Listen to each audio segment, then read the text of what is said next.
रात का सन्नाटा चारों ओर पसरा हुआ था। अमावस्या की घनी काली रात में श्मशान की भूमि और भी भयावह लग रही थी। पीपल के ऊंचे वृक्ष पर उल्टा लटका बेताल मंद मंद हंसी हंस रहा था। राजा विक्रमादित्य अपने वचन के अनुसार फिर से वहां पहुंचे। बिना भय के उन्होंने बेताल को कंधे पर उठाया और मौन धारण कर चल पड़े। कुछ दूर चलने के बाद बेताल बोला, राजन, तुम फिर चुप क्यों हो? यदि मौन तोड़ना नहीं चाहते तो मेरी एक कथा सुनो। यदि उत्तर जानते हुए भी चुप रहे तो तुम्हारा सिर फट जाएगा। विक्रम ने कोई उत्तर नहीं दिया। बेताल ने कथा आरंभ की। बहुत समय पहले की बात है। उज्जैनी के निकट एक छोटा सा गांव था। गांव के बाहर एक पुराना गहरा कुआं था। वर्षों से किसी ने उसकी सफाई नहीं करवाई थी। उसी कुएं में एक मेंढक रहता था। उसने कभी उस कुएं के बाहर की दुनिया नहीं देखी थी। वह मेंढक स्वयं को बहुत विद्वान और अनुभवी समझता था। कुएं की चार दीवारें ही उसके लिए पूरी दुनिया थीं। जब कभी बाहर से कोई वर्षा की बूंद गिरती या कोई पत्ता कुएं में आ गिरता तो मेंढक उसी से संसार का अनुमान लगाने लगता। एक दिन एक समुद्री मेंढक यात्रा करते हुए उस कुएं में गिर पड़ा।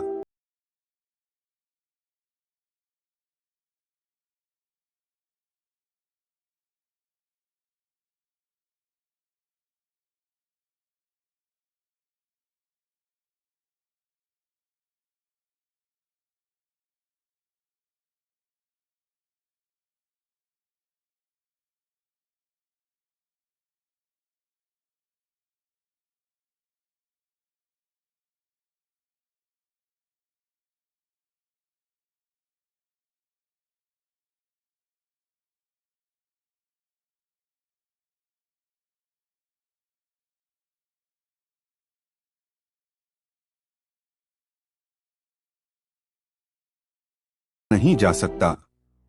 वहां लहरें हैं, तूफान हैं और अनगिनत जीव हैं। पर कुएं का मेंढक क्रोधित हो उठा। झूठ बोलते हो, मेरे कुएं से बड़ा कुछ नहीं हो सकता। इसी हठ में उसने समुद्री मेंढक की बात को ठुकरा दिया। कुछ समय बाद उसी गांव में राजा चंद्रसेन आए।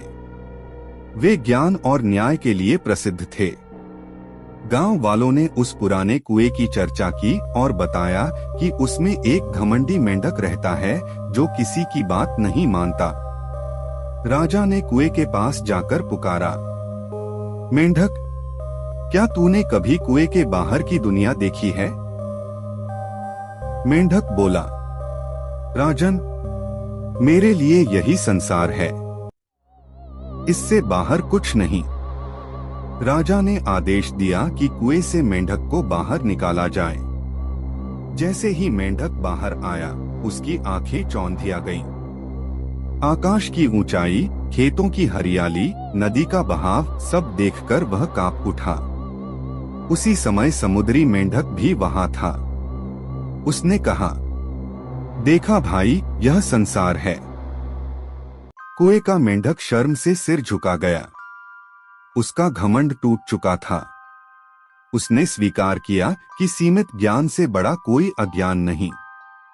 राजा चंद्रसेन ने कहा, जो अपने छोटे से अनुभव को ही संपूर्ण सत्य मान ले, वही वास्तव में अंधा होता है।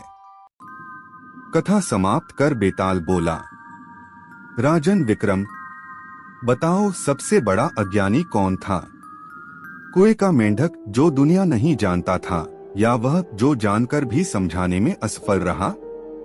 यदि जानते हुए भी चुप रहे तो तुम्हारा सिर फट जाएगा। विक्रम कुछ क्षण विचार में डूबे, फिर बोले, सबसे बड़ा अज्ञानी कुएं का मेंढक था।